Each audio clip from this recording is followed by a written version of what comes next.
They say twice as nice, and for Jaccob Slavin, he can more than say that when it comes to the Lady Byng Trophy.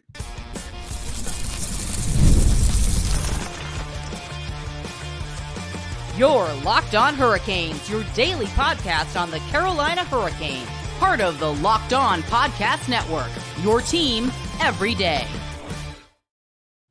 Welcome to a Friday edition of Locked On Hurricanes, your team every day, part of the Locked On Podcast Network. Thank you to the Everydayer for making this your first listen of the day, 5 days a week, Monday through Friday, talking everything about your Carolina Hurricanes. I'm your host, Zach Martin. I am the Carolina Hurricanes beat writer over at the Hockey Writers. I also do some AHL coverage over at the Calder Times. I am the co-host of the Search Cast, which is a weekly Carolina Hurricanes podcast, along with all of my duties here at Locked On Hurricanes. Got a very exciting end of the week Friday show for everyone. I'm going to be going over Jaccob Slavin winning the Lady Byng for the second time in his career, more than well deserving for him.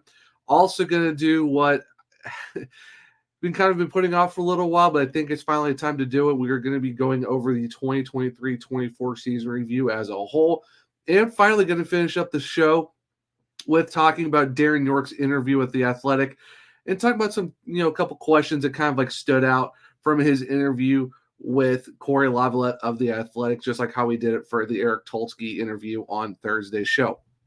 But before we jump into all of that, today's episode is brought to you by Game Time. Download the Game Time app, create an account, and use code LOCKEDONNHL for $20 off your first purchase.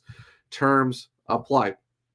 So like I said at the beginning of the show, Jaccob Slavin on Thursday night, it was announced by the NHL that he won the Lady Byng Memorial Trophy for the second time in his career. And it's a trophy that's given annually to the player who best combines sportsmanship and gentlemanly conduct with a high standard of playing ability. And for the fact that, Jaccob Slavin was the fourth defenseman in NHL history to win the trophy back in 2020, 2021, and he has now joined four-time winner Red Kelly as the second blue liner to receive the honor in multiple seasons. And for Red Kelly, he won it three times with the Detroit Red Wings from the 50-51 season, 52-53, and then back-to-back in 53 and 54. And his last time he won the Lady Byng was 1960-61 when he did it with the Toronto Maple Leafs. Jaccob Slavin, the 30-year-old, Erie, Colorado, suburb of Denver, Colorado native, had 37 points this past season. He got 6 goals, 2 of them were shorthanded, which was, if you ask anyone, for the fact that he scored 6 goals and 2 of them being shorthanded, I think it would have definitely surprised a lot of people for sure. But for the fact that, and he did all this in 81 regular season games, and he hit the 30 assist mark for just the third time in his career. And the fact that, too, if you look at how just Jaccob Slavin has been, and that, you look at someone who, played over 20 minutes on the ice for the 9 times in his career. He led the team in takeaways with 71. He led the team in block shots with 120. And if you look at how much time he played on shorthanded, too, it was 2 minutes and 38 seconds. And, for Jaccob Slavin, too, you look at how he's the second person in franchise history to win the Lady Byng Trophy. Ron Francis was the other one that won it back in the 2001-2002 season. But Slavin is also the only Whalers/Hurricanes franchise player to be selected as a finalist for the award multiple times. And, this was his third time as a finalist, second time winning in 4 seasons. And he did beat out Austin Matthews of the Maple Leafs and Elias Pettersson of the Vancouver Canucks. And Pettersson finished second with 580 points, and Jaccob Slavin finished with 1,174, while also obtaining 81 first place votes to win the trophy. So big congratulations to Jaccob Slavin. I know 2 seasons ago he did finish second behind Colin Connor, and then last year he finished fourth. He finished third.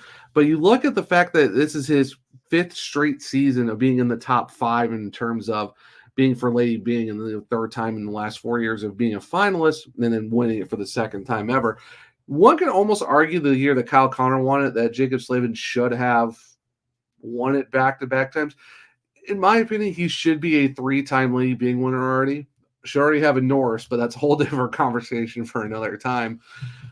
But The fact that he should have at least 3, but it's good to see he finally got his second. It's more than well deserved, especially for a guy who only committed 4 minor penalties all season, back to back 8 penalty minutes in the last 2 years. And if you look back over the last 5, he has not had more than 10 penalty minutes since the 17-18 season where he had 18 penalty minutes. Ever since 2018-19, he's had 10 minutes of penalties or less. And you look at the 51-game regular season that was the COVID year, he had 2 penalty minutes, and it was a delay of game puck over the glass penalty. So, he was 1 delay of game away from having a perfect regular season with 0 penalty minutes. So it just goes to show how great Jaccob Slavin is. And, of course, that's why he won the Lady Byng, is the fact you get 2 penalty minutes in a regular season. It's safe to say that you can play a gentlemanly conduct for sure. And, it just goes to – it gives you a good indication of how good Jaccob Slavin is, the fact that he's considered one of the best defensive defensemen in the NHL. He's elite at what he does. He can play hard, but also be able to not take penalties, and that's why he's able to shut down the best players in the NHL. That's why he's always good on the penalty kill, and that's kind of one of the reasons why the Hurricanes' penalty kill is always top 3 year in and year out, just because the fact you have one of your best penalty killers always on the ice, and they always say that the best availability, it's just the good abilities of having the availability to stay on the ice, and that's what Jaccob Slavin does. Like I said, when you take less than 8 penalty minutes or less a season, you're constantly on the ice, you're constantly killing penalties, and that's the one thing that makes him so good. And you look at every year there's highlights of Jaccob Slavin, and it's almost like death taxes and Jaccob Slavin doing Jaccob Slavin things where, it could be 3-on-1 and he finds a way to play the puck, play the passing lanes, and be able to block shots. Like I said, you get 120, you lead the entire team. What more can you do? And just his stick work is so good. Like, he can find a way to get the puck off of players, sticks. You always just shut down guys. Like, you shut down Connor McDavid enough to where he can't score against you when you're on the ice. That does say something for how good Jaccob Slavin is. And I guess it was fitting for the T-shirt that I'm wearing today. If you're on the YouTube side of things, I'm wearing my Stadium Series Jaccob Slavin T-shirt, and this was before he even won the award. So I guess it was a good omen to put this on today. But it's just you gotta love it for him. He's 30 years old. Second time win the Lady Byng overall. It's just he should have won. He should have more, but it's good to see he's finally getting the recognition, just being able to do what he does year in and year out. And even Brind'amour said it best. You're not giving it to a guy who commits a lot of penalties or doesn't have good conduct on the ice.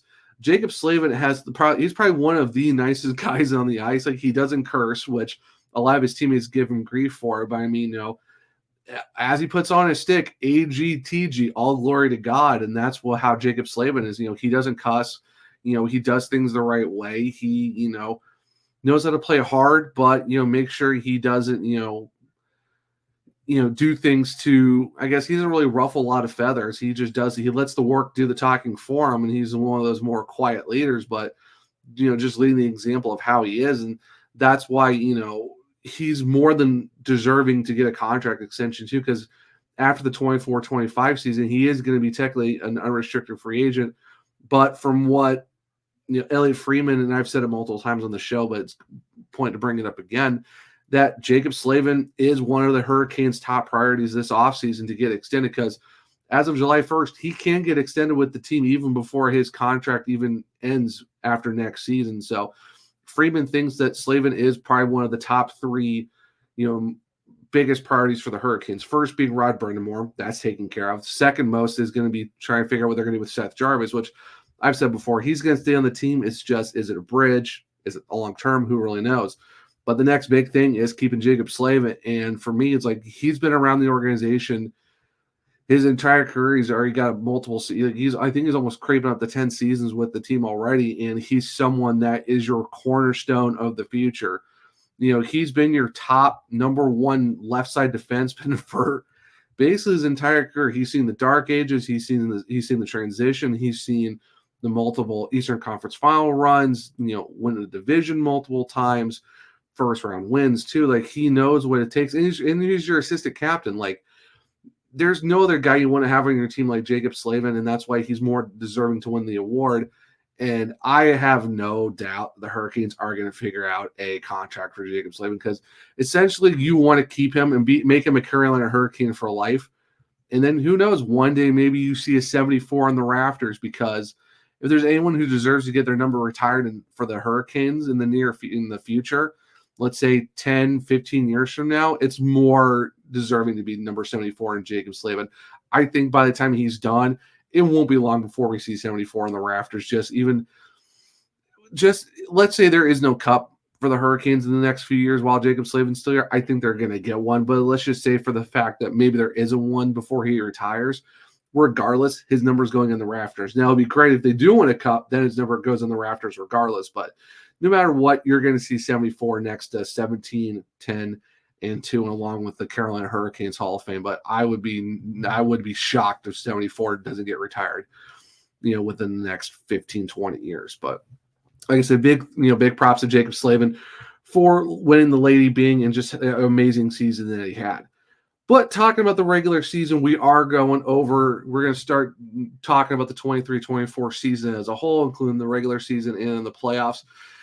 It's long past due. I know, I did talk about them getting eliminated a few weeks back, and then last week it was nothing about exit interviews, and then this week I feel like today on Friday to finish up this week was the perfect time to kind of get the procrastinated, wait until it's wait as long as we can to talk about the season that was for 23-24, which we'll get to here in a second on a Friday edition of Locked On Hurricanes.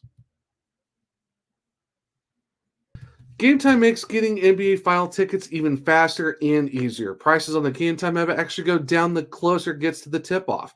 With killer last-minute deals, all-in prices, views from your seat, and their lowest price guarantee, Game Time takes the guesswork out of buying NBA tickets. The things that I really like about the Game Time app is that you get some last-minute tickets, and also you get their awesome flash deals and their zone deals, plus the views from all the seats at any venue.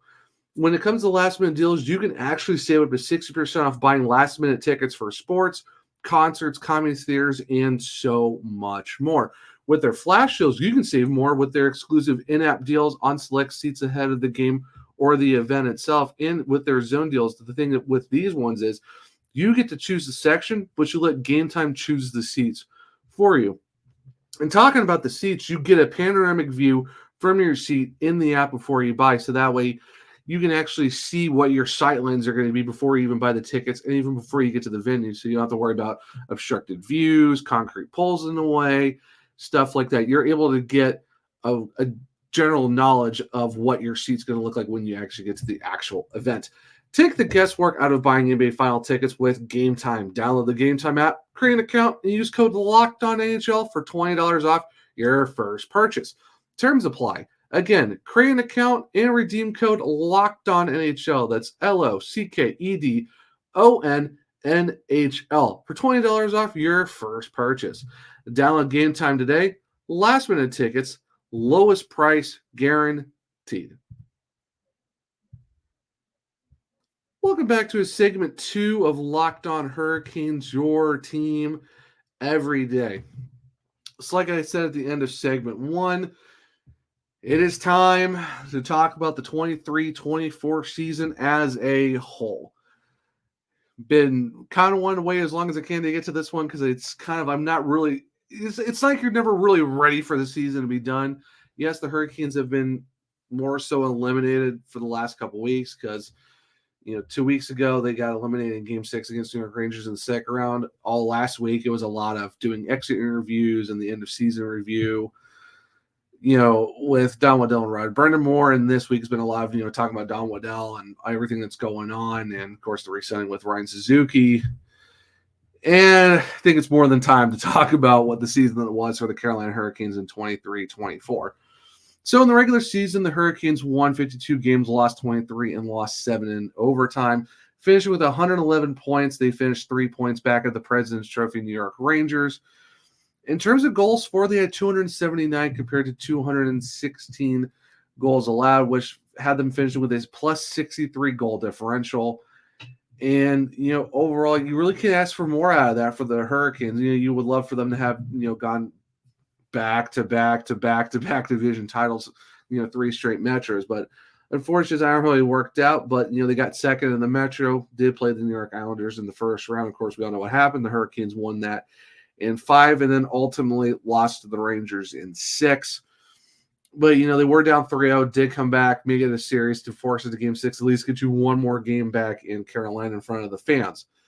Now, in terms of looking at the stats, we're going to go, points leaders, goal leaders, assists, plus, minus, and all that stuff. So, in terms of the Hurricanes for points, obviously everyone knows Sebastian Aho, led the way in terms of points. He had 22 more than the next guy, which was Seth Jarvis.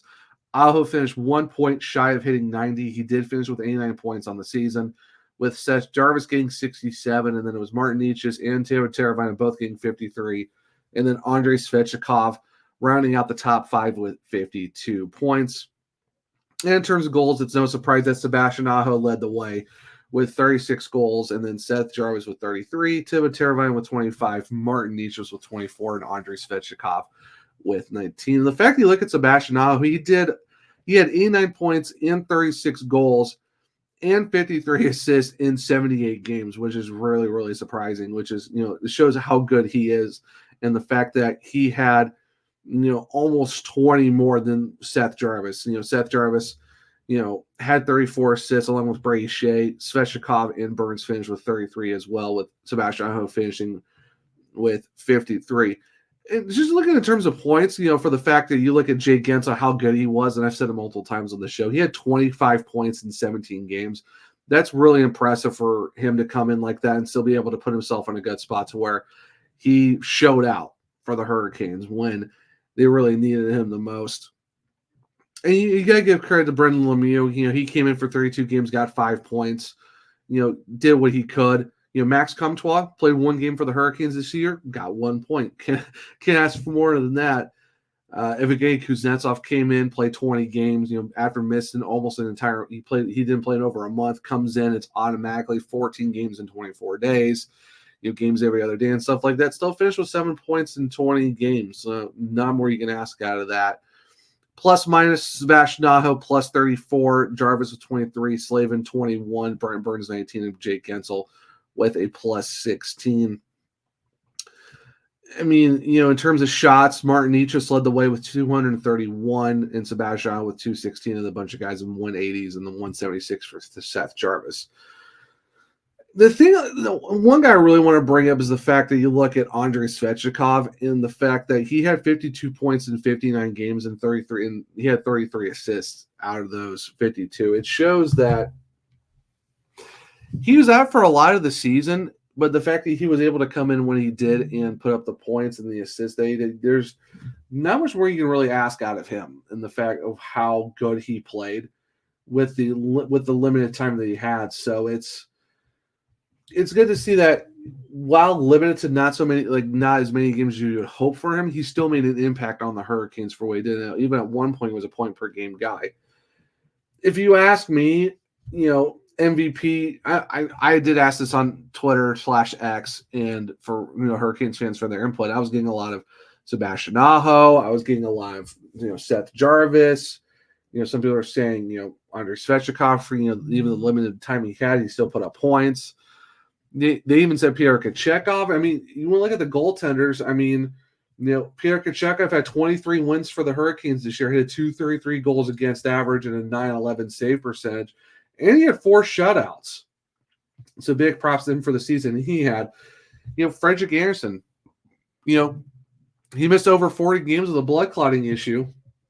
He went 13-2 in the regular season, a 184 goals against, a 932 save percentage, and he had 3 shutouts. And those 3 shutouts were within the first 7 games of him being back. So he had 7 straight wins coming back from his blood clot issue, and had 3 shutouts in the process.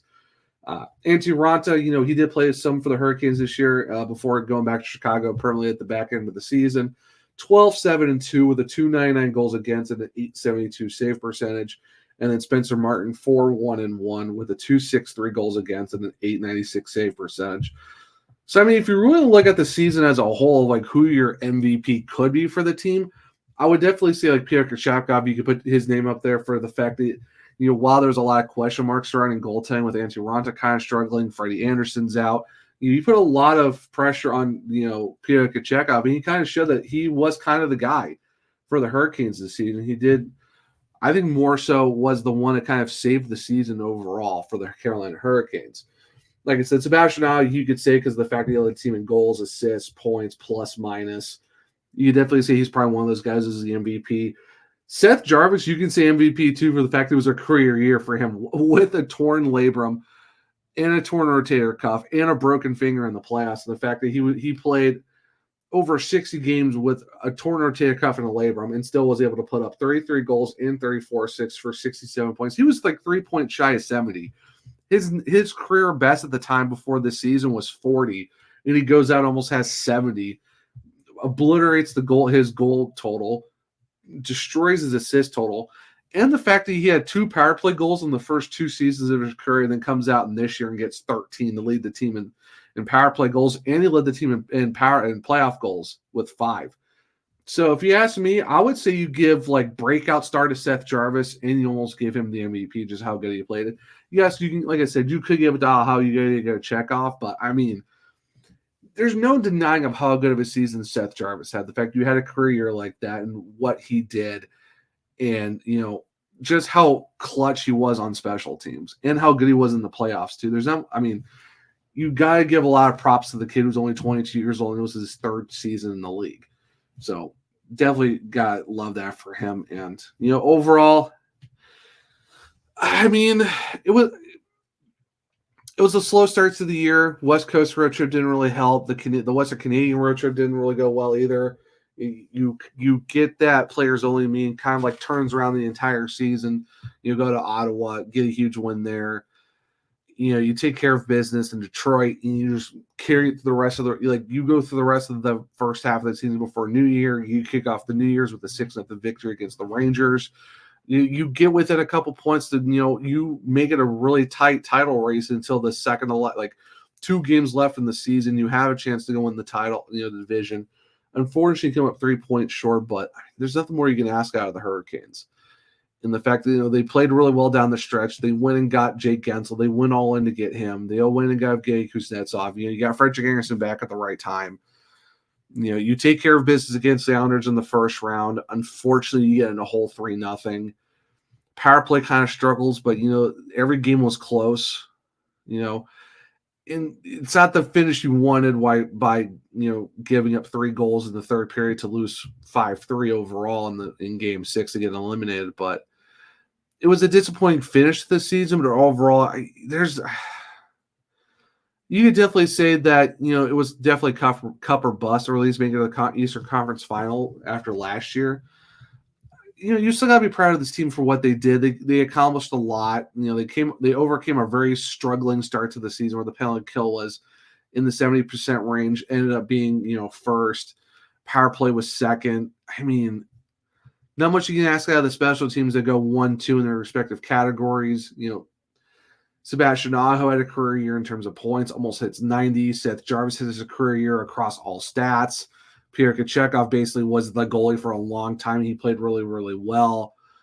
It's disappointing end of the season, but overall, you'd love to see the turnaround that the team had. And, you just definitely a lot of question marks going into the offseason. We're in the offseason now, but there's definitely a lot of question marks with, the draft just 4 weeks. We are a month away from the NHL draft, and we're just a tad over 4 weeks away from July 1st and when free agency and the re-sign period starts. So definitely a lot of things going to happen very, very soon. But, wrapping up the 23-24 season as overall, I would definitely give it a B plus A minus type year where, yeah, the early start to the season was a struggle. You do turn it around. You make it a dogfight to the very end. You get to the second round, but ultimately you fall short of the goal after being the odds-on favorite.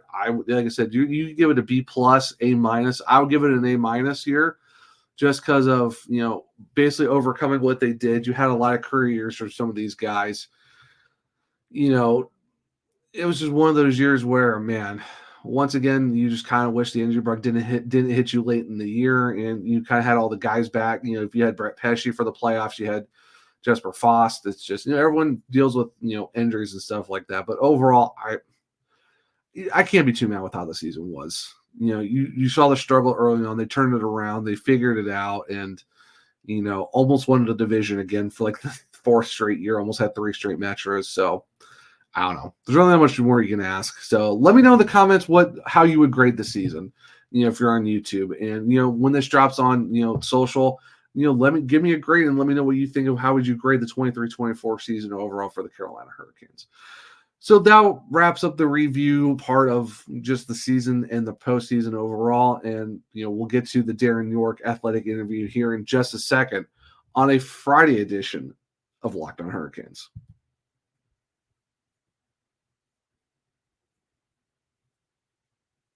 Welcome back to segment 3 of Locked On Hurricanes, your team every day. So just like the Eric Tulsky interview with The Athletic on Thursday, I'm going to go over some questions that I thought were really stood out from the interview that Darren Yorke, the other assistant general manager of the Carolina Hurricanes, did with Corey Laviolette, and the fact that, too, that with Darren Yorke, he does lead the amateur scouting, and he does a lot of stuff with the draft as well. So, he's really well known for being a guy who goes to the draft really, on top of his stuff in terms of amateur scouting, and, always finds a way to find that gem and just finding that diamond in the rough for the fact that, he's been with the team since 2010 as well, and doing all that he does, and he was promoted to as the assistant GM back in 2021, and the fact that he, like I said, runs the amateur scouting and player development and the team's draft. So he's been around for a very long time. You're talking 10 plus years now.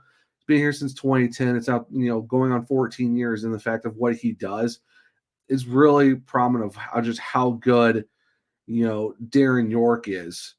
And how that he's able to do what he does with the team and stuff like that. So you got to give him a lot of props for what he does with the Carolina Hurricanes organization.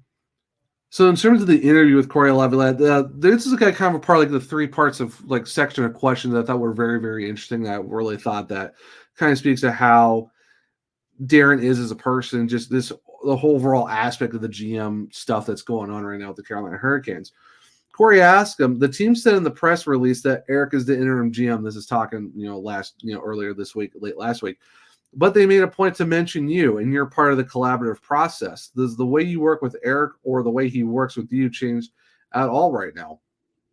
And Darren said, no, Eric and I have worked together for 10 plus years. So whatever happened Friday, nothing's really changing between us. I think in any situation where there may be a little bit of change, it's imperative that senior leaders remain the same. Once you get back into the office, you need to be in a leadership position, and we're not changing, irrespective of what was stated in the press release. And it just goes to show, like I said on Thursday's show when it came talking about Eric Tulsky, team first, man. It's not about you. It's about making the Carolina Hurricanes better, and nothing's really going to change that. And that really does speak to how Darren Yorke is, and that's why he is so respected within the Carolina Hurricanes organization, and what he does with the amateur scouting and developments and drafts and stuff like that. And the fact that being the assistant GM, just like Eric Tulsky has been, that's why those two have always been referenced as, hey, Don Waddell is the GM, but you also got to look at Darren Yorke and Eric Tulsky as the guys who are also behind the scenes doing what makes this team so good at finding players to draft, like Bradley Nadeau, Andrei Svechnikov, Seth Jarvis, Jaccob Slavin back in the day, Brett Pesce. They're finding those guys that, people wouldn't think of at the time and stuff like that. And, you get Jaccob Slavin in the 5th round. People thought it was a stretch pick to get Sebastian Aho in the 2nd, and look how that turned out. So, that was followed by, Corey asking, is there anything that you believe makes you the best candidate for the job? And Eric said, I've been very fortunate to work alongside multiple different general managers to gain a lot of different perspectives. I think I've been very fortunate to wear a lot of different hats in the organization, which allows me to see a lot of different viewpoints to ultimately get a decision. Whatever happens in terms of who Tom hires to be the next general manager, talking about Tom Dundon, and leader of the organization, the job is to try to win. And I'm looking forward to trying to do whatever I can to help the team win. And it's just like with Eric Tulsky, man. And I've already said it just a few minutes ago. It's the fact that it's like, yeah, Darren Yorke has worked with a lot of people. Yes, it would be great to be the next general manager, but there's nothing. He's not going to do anything different. He's going to go and help this team win, and that's still doing. If that means he's still the assistant GM and, heading up the Chicago Wolves, head coaching job, he's going to do that. If it's to player development, the draft, like I said, the draft's like 4 weeks away. He's really worried about the draft and making sure that, first round you're at pick 27, second round you're at pick 60. That's what you're more worried about right now is the draft and figuring out who's going to be the next head coach of the Wolves and figure out the hockey op side of things right now. And no matter how it shakes out who the actual general manager is, once we get rid of the interim tag on Eric Tulsky, if it's him or if it's Darren Yorke or if they pick someone else, the main thing right now is to help the Carolina Hurricanes win and help develop their young prospects. And the last question I definitely want to touch on, and I thought this was a very, very great one, very good question, a very great answer from Darren Yorke as well. And it's kind of like the same thing that, Corey asked Eric Tulsky. So if you don't get this position, do you feel that changes your relationship with the team or that you need to go somewhere else or anything? And Eric, love this answer from Darren Yorke. There are 32 jobs open for this. It'd be silly to think that somebody is the one and only person that you're not able to help in the organization. I'm not even worried or thinking about if I'm not chosen to be the next general manager. I'm not going to take my toy and run away from the sandbox. And honestly, that is probably the best answer I have ever seen when it comes to something like that. It's like, of course, everyone knows this saying, "Oh, well, you don't like me, so I'm just going to take my, I'm going to take my hockey stick and goal and go home because of this." He's like, "No, I'm not going to take my toy and run away from the sandbox if I don't get picked. If I don't get picked, so be it, man. That's not what it's like. The whole goal is for the Hurricanes to win the Stanley Cup. If he's not GM, nothing changes. He's been with the team since 2010. It's now 2024. He's been there for 14 years. Yeah, maybe at some point he could have left, but he hasn't. He's still with the team, and that's not going to change if he's the GM or not. If he's still the assistant GM, and still runs the scouting department and runs the draft, cool. He's fine with that. I even joked online and said, the draft is Darren Yorke's Stanley Cup because him and his crew absolutely nail it every year when it comes to the playoffs. They are so dialed in on finding those guys in the draft, even in the early rounds, later rounds, no matter where it's at, they're going to find their dudes. And you can see that with all the prospects they've had. So yeah, the base of the draft is Darren Yorke's Stanley Cup, and saying that jokingly, but he's good at what he does. And like I said, the answer is so perfect. Where he's like, I don't care if I don't get it or not. I want to win the Stanley Cup with the Hurricanes. Yeah, he's not going to go run and pout or be like, okay, I'm going to go somewhere else because they didn't pick me. He doesn't care about that. He wants, like I said, he wants to win the cup. It doesn't matter if he's the dude or he's one of the guys. It's still a collaborative effort. It's still family. It's still, that essence of family and the fact that they're going to help each other out and do what needs to be done with the Carolina Hurricanes. And I feel like that's how Darren Yorke looks at it. I feel like that's how Eric Tulsky looks at it. And that's why those two are so good at what they do. And that's why they're both the assistant general managers. If neither one of them gets a GM spot and they give it to someone else, they're not going anywhere. They're going to stay in Carolina. They're still going to get the job done because they've been there long enough to where they've seen the dark ages. They've seen the change. They've seen where the team's at right now over the last 6 seasons. They're not just going to bolt now when they're so close to winning the thing. You had a couple of Eastern Conference Finals appearances. You were an odds-on favorite this past season. They're not just going to go and just run away and hide or go somewhere else and, pout about it because, they weren't picked as the GM spot. No, it's for them. They want to win in Carolina because they've been here long enough. And that's not going to deter them from, doing what they want to help this team win. So big props to those guys for, taking the mentality of if we're picked, great. If not, business as usual to go do what we need to do in terms of our roles with the Hurricanes and go win a Stanley Cup and help build the team to go do the whole thing. So awesome job by Darren Yorke. Just those answers are so great. I'll make sure to, link the article in the description if you haven't guys had a chance to read it, or if you're on socials, I'll make sure to post a link to the actual article under the show graphic on social media if you get a chance to go check it out there. But yeah, if you do have The Athletic, definitely have to go read that piece from Corey of the Live Athletic. He does such a great job over there at the Athletic. He did that one, and he also did the one, like I said, with Eric Tulsky. So make sure you go check out both of those interviews that he did with the Carolina Hurricanes assistant general managers. But that will wrap up today's Friday's show. Hope everyone enjoyed it, and a lot to go over. I know it's a little bit longer, longer episode than usual, but there was a lot to go over. Like I said, Slavin winning the Byng, had to go over the 23-24 season as a whole for the most part, and then talk about Darren Yorke's interview. There's a lot more to the interview that I didn't touch on, but definitely a must read for anyone who wants to go check that out. And just kind of seeing just like how the Eric Tulsky was, you kind of see who Darren Yorke is as a person. A must read for sure. So if you want to keep up with me in the podcast, you can go check me out at One True Zach on X. You can check out the podcast at @Ella_Hurricanes. If you click the link tree in my bio, you can find all my articles and stuff that I do with the hockey writers, along with everything I do on the AHL side of things at the Calder Times. You can listen and watch my other podcasts, the Surgecast, on all YouTube, on podcast platforms and on YouTube. And in terms of this show of Locked On Hurricanes, there will be a link to where to listen to this show, and also a link to the YouTube channel where if you subscribe, hit the bell notification so you don't miss the show, and hit a thumbs up button. I would greatly appreciate that. For the podcast, leave a 5-star rating. If you leave a review, I might just read it on the show. And on the YouTube side of things, make sure to share with all their Caniacs so they become everydayers just like you. We are at 175 subscribers. We're getting so much closer to 1,000 because we hit 1,000 subscribers. I might do something really cool for you guys because the goal is to make this one of make this a really popular Hurricanes podcast to come to. So if you do that, I greatly appreciate that. And like I said, might do something really, really awesome for you guys.